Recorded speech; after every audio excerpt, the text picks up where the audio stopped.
Hey everyone, my name's Corey.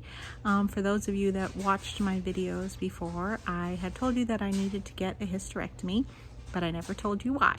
So this is my video on why I had to have a hysterectomy. The reason why I'm posting it is before I had to have a hysterectomy, it was very helpful to me to go and listen to other ladies' stories and other ladies' advice and see people that had similar situations as me. Some of the videos made me very calm and okay, I got this, and some of them were a little frightening with their stories. So I thought I would share mine in case anyone's in the same boat. 44 years old. I have 3 kids. All of them were a C-section. In 2006, I had a fibroid tumor that they said was the size of a cantaloupe. So that was before I had any kids. So they told me if I ever wanted to have kids that I had to get that removed because it would prevent me from having children. So I had that removed in 2006, and the way they had to do it was like a C-section because it was so large, and it was on the back of my uterus, they said, so they had to cut through everything. So because I had that surgery, they told me if I ever had children that they would have to be C-section because of the scar tissue and stuff like that. It would be too dangerous to try and push. So I had my first baby in 2008. She was a C-section, and then I had 2 more boys, both C-sections. So my stomach has been cut in the same spot 4 times. So for about the past 2 years, I've been having some problems. I kind of guessed my fibroid tumors were back by some of the issues. I knew the really heavy periods and stuff like that, but I'm a stay-at-home mom, so the heavy periods and the bad cramping and stuff, I could deal with it because I was so blessed to be able to be here. So if I was in a lot of pain, I could take some medicine and just chill, or if the bleeding got too bad, I can go to the bathroom as many times. So if that was my only problem, I probably would have just kept ignoring it. After a while, I could start to actually feel it from the outside. I could feel a hard lump. It wasn't too bad at first. But the reason why I went to the doctor and decided to see what's up is because I literally had to pee so much. It got to the point where it was really affecting my quality of living, I would say, and my family's quality of living, because I would make sure the last thing I would do before we leave the house is pee. And even if we were just driving here to the grocery store or here to my son's baseball game 5 minutes away, as soon as I would get out of the car, I'd be like, oh my word, I have to find a bathroom, I have to pee. I never got to the part, it's not like I couldn't hold it, I didn't have accidents and stuff. It was just super annoying because I always had to find a bathroom. And then I would pee, and then I would walk around a little bit more and I would have to pee again. I would have to find a bathroom. It wasn't something I could ignore. It was I had to find a bathroom. And that's super annoying, not only for me, but for the people I'm with, to always having to be waiting for me or looking for a bathroom. And I dealt with it for a long time because I was 1, I don't like to go to the doctor. 2, I was is it I have to strengthen my my core and my muscles? Is it just getting older? Whatever. But then this lump that I could feel started getting really big. And then I started thinking to myself, what if it's not a fibroid tumor? What if it's something wrong with my bladder?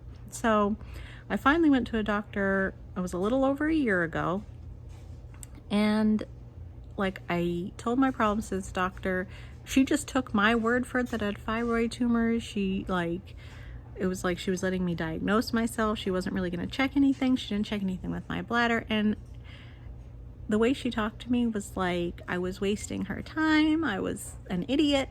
I mean, she made me feel so uncomfortable, and I shouldn't have come here, that I did not go back. I was forget it. I'll just deal with this longer. And then it was I would say 6 to 9 months, maybe 6 months later, and the peeing was getting worse. This lump was getting much bigger. It was where I could feel all around it, from outside of my stomach. So I was I asked around and one of my friends recommended a really nice doctor. So I went to him, so kind, so patient, describing so much stuff, got me different ultrasounds, got me a doctor with a urologist just in case it was my bladder instead.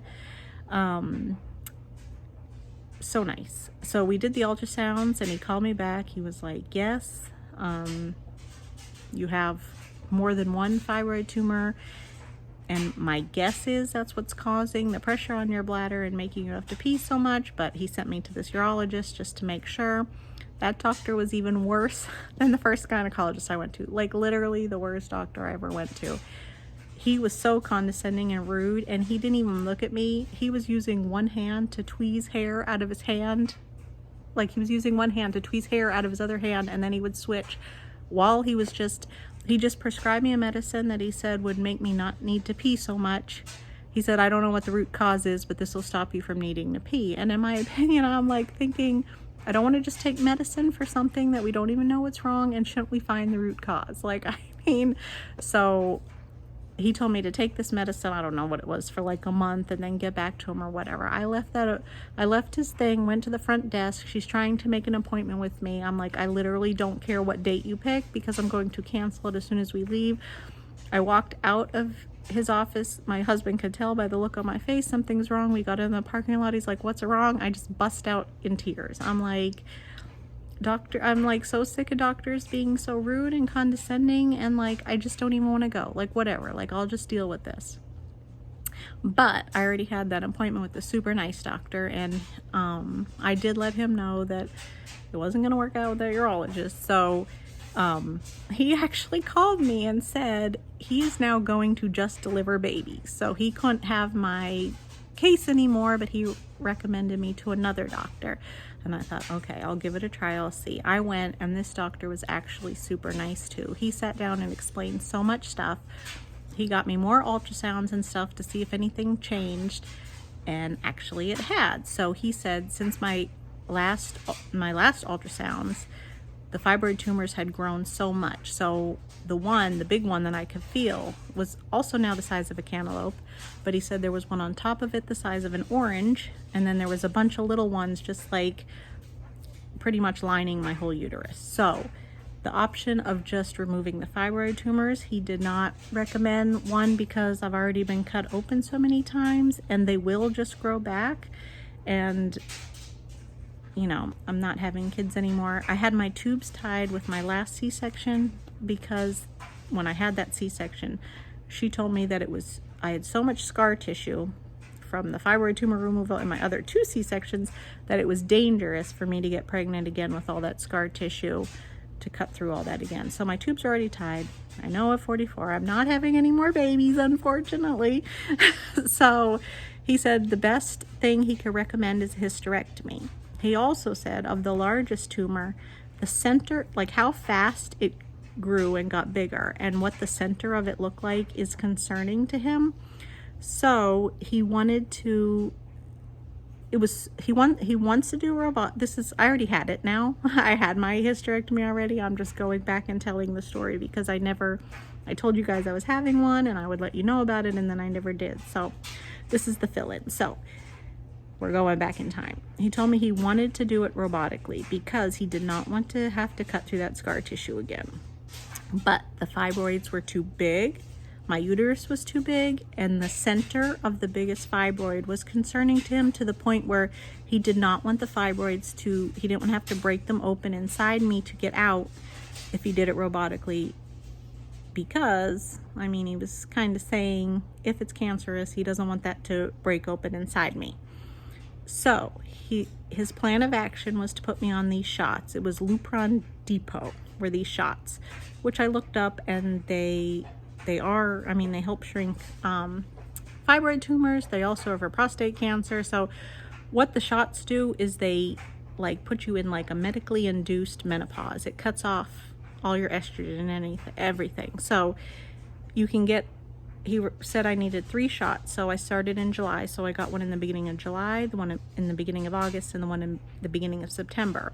And because the estrogen was cut off, he was hoping it would shrink the fibroid tumor so he could do it robotically and not have to break up that big one. So I got my first shot and not really much of anything. Like, I went like a week and a half, 2 weeks after that shot without even noticing anything. After about 2 weeks, I started getting hot flashes. So like it was like I was just instantly in menopause, but really getting hot flashes, maybe feeling a little tired. I was a little more tired. That was it. I got my second shot in August, and after that shot, oh my goodness, for about 3 weeks, I thought I was dying. And I don't even know. I don't even know what to tell you. I said to my husband and some of my friends and my family, like, if this gets worse every shot, like, I'm not even going to be able to function after the third shot. So after the second shot, crazy hot flashes, but literally I had a migraine every day for like 3 weeks. My bones ached, my joints ached, like it hurt to bend my knees. It got to one day I was driving and holding onto the steering wheel, and all of a sudden my wrists hurt so bad I could hardly steer the car, and they hurt like to even move them. Like everything, my neck, my ankles, like anywhere there was like a joint or something could have been hurt. I had a headache. I felt sick to my stomach for the first couple, like I'd say the first week of it. I like wasn't really eating at all because everything just like made me feel nauseous. And then one of my friends said to me, just whatever you crave, just eat, because it's kind of like your hormones are messed up. Like when you get pregnant, your hormones are messed up. So just whatever it is. And all I was craving was peanut butter crackers. So for like the next 2 weeks, for breakfast, lunch, dinner, whenever I felt hungry, I just ate peanut butter crackers. And then this is a mixture maybe of 3 things. 1, God, definitely God, with lots of prayers, God. 2, my hormones might have been balancing out a little at this point. And 3, my friend gave me an Excedrin, which I've never had before. After that was a Sunday. I went into her and I was like, I can't even more, like with these headaches and whatever. And she was like, have you ever had Excedrin? I was like, no. She gave me 2 while we were at church. I went home from church. I sent her a text. I was like, this is the first time in like 3 weeks that I have not had a headache. I didn't have any more symptoms besides hot flashes after that. I kid you not. Like for 3 weeks I thought I was dying, and then after that, and I even got my 3rd shot in September, and still only hot flashes from the time that Sunday, like when I took those 2 Excedrin. So God, Excedrin, and maybe my hormones balancing out. That might have been it. But so it didn't get worse with the 3rd shot. It was totally fine. So in the beginning, October 2nd, I had another ultrasound because they wanted to see if the shots were working, and they were. The doctor said that the tumors had shrunk down some. He didn't tell me exactly how much, so I can't tell you, but when I go for my checkup appointment, I'll ask him and then I can fill you in. But the tumors did shrink enough that he felt confident. And also the tumors were making like my uterus so high, like it was like pushing up, like as if I had like a high pregnancy. But he thought with the shrinking, they went down, they lowered a little, so he was able to do it. But most people, when they get their hysterectomy, they have like maybe one like right, like a slit right under their belly button, and then like some lower. I have 4, but they're all above, like there's one right above my belly button, and then 2 on the one side and 1 on, like they're all above my belly button. So I have none lower because that's how high the tumors were and how high it was pushing up my uterus and stuff. But so he was able to do it robotically. The shots did work. They did feel terrible for a while. It got better. He did it robotically, and I have another video that I do little clips of the day of the surgery and how I was feeling the days after. But right now I'm about a week and a half since my hysterectomy, and I am feeling much better. I'm not 100%, and I still need to take it easy, but I am feeling better. But just in case you're going through this, 1, if you have doctors that are making you feel like they think you're a waste of your time, or what you're saying isn't smart enough, or you're asking too many questions, just find another doctor. Just keep going, because your health is worth it. So just keep trying to find a doctor. If you have to get these shots and you're kind of nervous, I'm giving you the hard truth. Like, the shots weren't bad. They do them in your, like, they say your butt, but it's more like your lower hip. and they alternate, like 1 month it was on this side, then this side, then this side.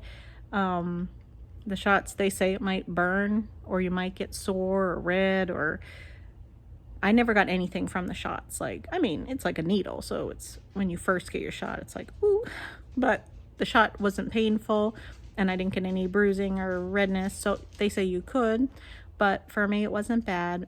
And the first shot, nothing, hot flashes. Get yourself a fan that you can blow on you at any time. If you are someone that's has a job and is working, I feel for you. Try and get a little fan that you can have at your work, because like I said, I am blessed to stay home, so I would have this fan here, and whenever I would just start getting a hot flash, I would just like hold it directly on me. But the shots weren't bad. There was a period in there where your hormones are adjusting, I think. I mean, from what the doctors say, that's what I think. Like, my hormones were still, I still got my period the first month that I had my shot, which they didn't think I would. And then after the second and third shot, I did not get my period. So it might have been till after that second shot that my estrogen levels were all messed up, and that's why I felt all weird. And then maybe they balanced out quickly. So if you have to get the shots, don't let that make you nervous, because they weren't real bad. Other than that, that's why I had to get a hysterectomy, and that's the medicine and the path. I don't know the results of the pathology. They were going to send all my stuff to pathology to see about the center of that one fibroid tumor, and I don't know that information yet, but I'll do another video after I have my 2-week checkup. That's this coming Wednesday, so I'll let y'all know what they say. I'm assuming if it was bad news, they would have let me know right away and not wait till my appointment. So my hopes are high that it was just nothing, but we'll see. I'll let you know. If you have any questions, or if you're going through this and you want anyone to hear you or answer any questions or anything, you can comment below and I'll get back to you. But I appreciate you watching my video, and I'm so grateful to all the other people that made videos on YouTube about this, because sometimes, like, when we have to go through something that we're not really sure what's going to happen, it's nice to relate with someone and hear someone else's story and what they went through. So, I don't know. If there's anything else you want to know, let me know. And thanks a lot for watching. Have a great day.